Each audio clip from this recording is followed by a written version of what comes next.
पहले आप लोग एक वीडियो देखिए। So you are raising an entire generation of ill-informed or misinformed individuals, and that is a national security risk. ये है पत्रकार पलकी शर्मा, जिनके इस एक वाक्य ने लिबरल इकोसिस्टम में मानो खलबली सी मचा दी है। और इनको तकलीफ हो भी क्यों ना, आखिर नेशनल सिक्योरिटी के साथ खिलवाड़ करना तो इस इकोसिस्टम का मन पसंदीदा जॉनर रहा है। पर इससे पहले हम इस लिबरल गैंग की क्या परेशानी है उस पर बात करें, हम यहाँ नेशनल सिक्योरिटी के मुद्दे को हाईलाइट करेंगे कि क्यों ये इतनी बड़ी बात है और कैसे एक इल इन्फॉर्म्ड या miss informed group of individuals national security के लिए रिस्क हो सकता है। और ये बात मैं तथ्यों के आधार पर ही आपसे डिस्कस करूंगी, वो तथ्य जो कि रिकॉर्ड पर हैं। लेकिन इससे पहले हम वीडियो में आगे बढ़े, आप प्लीज हमारे सभी चैनल्स को सब्सक्राइब जरूर कर लीजिए। तो दोस्तों, आपको याद है जब लेट जनरल बिपिन रावत ने कहा था कि भारत के लिए worst case scenario 2.5 front war है, 2 फुल फ्रंट्स चाइना और पाकिस्तान के साथ कन्वेंशनल मिलिट्री थ्रेट जो डिप्लोमेसी, डायलॉग और डिफेंस थ्रू मिलिट्री एक्शन से हैंडल किया जाता है, लेकिन आधा फ्रंट वो 0.5 फ्रंट सबसे ट्रिकी है, भारत के अंदर बैठे दुश्मन। ये internal security challenge insurgency, terrorism, disinformation forces को एब्जॉर्ब कर लेता है और एक्सटर्नल क्राइसिस के टाइम मोबिलाइजेशन को कॉम्प्लिकेट कर देता है। ये 0.5 फ्रंट वाले लोग बहुत स्मार्ट हैं, सरकार की फैसिलिटीज, गवर्नेंस, एजुकेशन, जॉब सबका लाभ उठाते हैं, लेकिन जब बात फॉरेन फंडिंग, जॉर्ज सोरोस जैसी एंटिटीज, टूलकिट या प्रोटेस्ट की आती है तो अलग चेहरा निकल आता है। याद है 2020-21 farmers protest, tool kit circulate हुआ था, दिशा रवि जैसे लोग अरेस्ट हुए, ग्रेटा थनबर्ग, रियाना के साथ मियां खलीफा ने भी ट्वीट करके सपोर्ट दिया, Rahul Gandhi secret foreign trips पर जाते हैं, वापस आकर देश में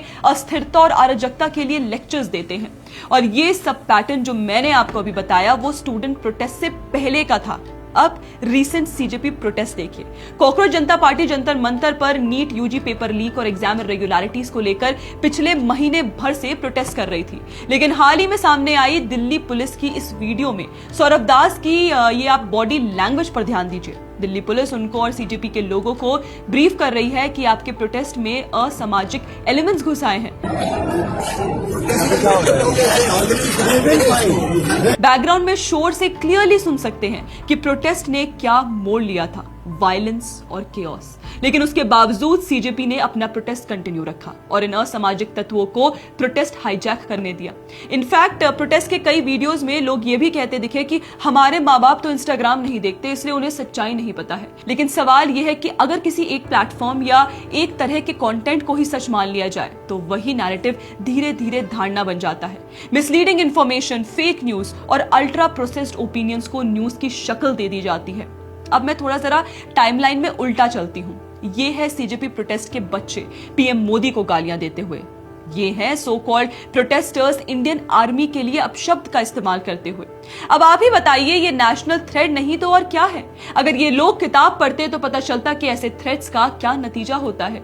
जैश-ए मोहम्मद जैसे ग्रुप्स के प्लान्स तो पहले से नोन है, terror modules, radicalisation. Times of India की एक रिपोर्ट बताती है कि कैसे बंगाल पुलिस एसटीएफ ने हाल ही में एक सस्पेक्टेड टेररिस्ट हमीम मोंडल की गर्लफ्रेंड अर्पिता सरकार को झारखंड से पकड़ा, क्योंकि इंटेलिजेंस के मुताबिक इन दोनों का प्लान था जंतर मंतर के प्रोटेस्ट में केओस क्रिएट करना और इसके तार सीधा पाकिस्तान से जुड़ते हैं। जी हाँ, ये हमीम सोशल मीडिया और इंक्रिप्टेड मैसेजिंग एप्स के जरिए पाकिस्तानी हैंडलर्स के संपर्क में था, जिन्होंने इन्हें इंस्ट्रक्ट किया था पुलिस यूनिफॉर्म्स खरीदकर कुछ आदमियों और औरतों के ग्रुप के साथ दिल्ली के जंतर मंतर जाने के लिए और वहां डिस्टर्बेंस क्रिएट करने के लिए।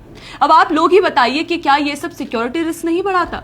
अब FCRA, demographic mission, delimitation, Maoism, इन सब के लिए गवर्नमेंट के खिलाफ इन्हीं लोगों ने समय दर समय रोड ब्लॉक्स खड़े किए हैं। इसके बावजूद हमने देखा कि एफसीआरए रूल्स टाइट किए गए, एनजीओस के लाइसेंसेस कैंसिल हुए, फॉरेन फंड्स पर चेक चल रहा है, क्योंकि ईडी रेड्स में सोरोस लिंक्ड ओएसएफ के थ्रू शेल कंपनी से फंड्स रूट होने के केसेस मिले। अब अगर डेमोग्राफिक मिशन की बात करूं तो होम मिनिस्टर अमित शाह ने हाई लेवल पैनल बनाया इलीगल इमिग्रेशन और अननेचुरल पॉपुलेशन शिफ्ट्स के लिए। डिलिमिटेशन डिबेट्स हुई, Maoism, left wing extremism affected districts 126 से 38 तक घट गए, वायलेंस 86% कम हुई। ये टास्क गवर्नमेंट के लाइंड अप किए गए हैं ताकि इंटरनल फ्रंट कंट्रोल रहे। सिक्योरिटी रिस्क तब समझ आएगा जब आप ब्रेन वॉश नहीं होंगे। किसी भी आइडियोलॉजी को सपोर्ट करो, लेकिन ये देश इतनी नेशनल पार्टीज का है, कांग्रेस, रीजनल, लेफ्ट, सब। लेकिन अगर बात बीजेपी की करें तो उनकी दिक्कत यह है कि उनकी विचारधारा नेशनल सिक्योरिटी को पहले रखती है। इसलिए पीएम मोदी को गालियां ऐसे ही नहीं बढ़ रही हैं, क्योंकि वो इस 0.5 फ्रंट को ओपनली चैलेंज करते हैं। आप जब इंस्टाग्राम की हवाबाजी से जमीन पर आएंगे तब रियल बातें पता चलेंगी। आपको सिर्फ फिल्टर्ड न्यूज मिल रही है। इंस्टाग्राम न्यूज का अल्ट्रा प्रोसेस्ड फूड है, ओपिनियन मिलता है, फैक्ट्स नहीं। ये न्यूज नहीं है, ये पूरा फ्लो जनरल रावत की वार्निंग से स्टार्ट होके आज के प्रोटेस्ट, फॉरेन फंडिंग ट्रेल्स और इंटरनल थ्रेट्स तक जाता है, ताकि क्लियर हो कि 0.5 फ्रंट कितना रियल और ट्रिकी है।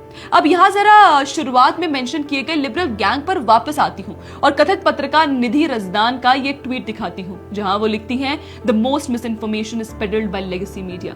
मतलब आश्चर्य हुआ ये सुनकर कि लेगेसी मीडिया की बात निधि जैसे लोग कर रहे हैं, जो खुद इस लेगेसी का हिस्सा रह चुके हैं। और मैम, आप IILM इंस्टीट्यूट में डायरेक्टर है ना, तो आप बच्चों को क्या पढ़ा रही होंगी? आपने NDTV में इतने सालों तक काम किया, आपको पेडेस्टल पर बिठाया गया। निर्भया मूवमेंट के दौरान आप इंडिया गेट पर ग्राउंड रिपोर्टिंग कर रही थी। हमें हमारे ऑर्गेनाइजेशन के एक सीनियर जर्नलिस्ट ने बताया कि उस वक्त कुछ ऐसी बातें और इंसिडेंट्स हुए थे जो कभी पब्लिक डोमेन में नहीं आए। कहा जाता है कि कुछ प्रोटेस्टर्स ने आप और आपके साथियों का भी विरोध किया था। आखिर ग्राउंड पर क्या हुआ था? और उस समय जब सेंटर में कांग्रेस की सरकार थी, आपको क्या लगता है कि ऐसा रिएक्शन क्यों देखने को मिला? और आप यहाँ पलकी शर्मा के जर्नलिज्म को बुलशिट कह रही हैं, लेकिन खुद जो आपने NDTV में रहते हुए लुटियन स्टाइल पत्रकारिता की, उसका क्या?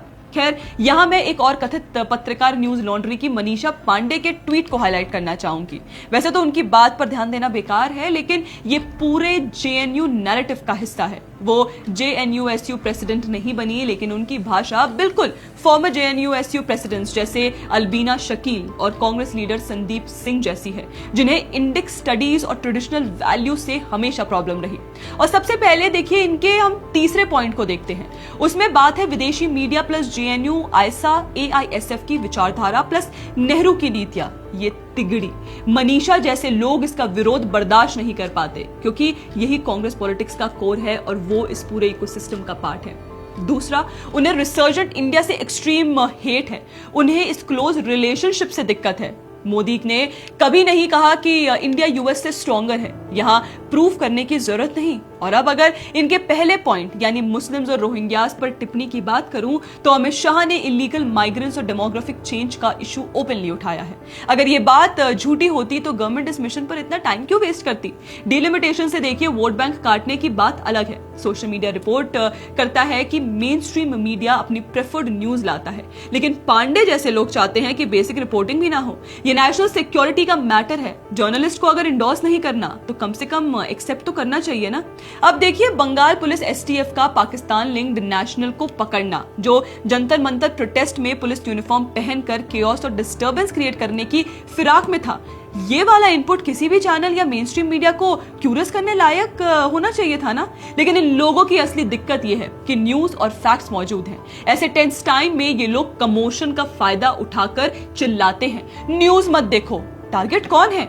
मेन स्ट्रीम मीडिया, जो ग्राउंड रिपोर्ट्स लाते हैं, जो हर पहलू को दिखाते हैं, और वो सही नैरेटिव जो लोगों को इन्फॉर्म्ड रखता है। उन्हें toxic, ultra process, anti India opinion नहीं थमा देता। ये माध्यम उनकी आवाज दबाने का। भेड़िया खुद बन जाओ और भेड़िया बनकर भेड़िया भेड़िया चिल्लाओ।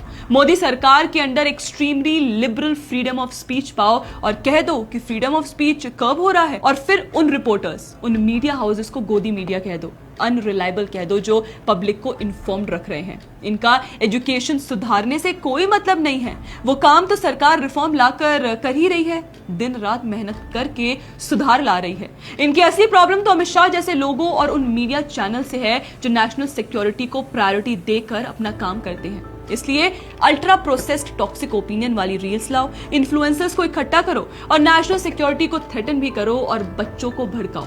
इसीलिए मेरी अपनी जनरेशन से एक अपील है, चाहे आपकी आइडियोलॉजी कुछ भी हो, सिर्फ एक सोर्स या एक एको चेंबर पर भरोसा मत कीजिए। हर पक्ष को सुनिए, अलग अलग न्यूज सोर्सेज देखिए, सही किताबें पढ़िए और फैक्ट्स के बेसिस पर अपनी राय बनाइए। डेमोक्रेसी तभी मजबूत होती है जब हम इन्फॉर्म्ड डिसीजंस लेते हैं, ना कि सिर्फ वायरल कंटेंट देखकर। दोस्तों, आपको ये वीडियो कैसा लगा प्लीज हमें कॉमेंट सेक्शन में जरूर बताइएगा। जय हिंद।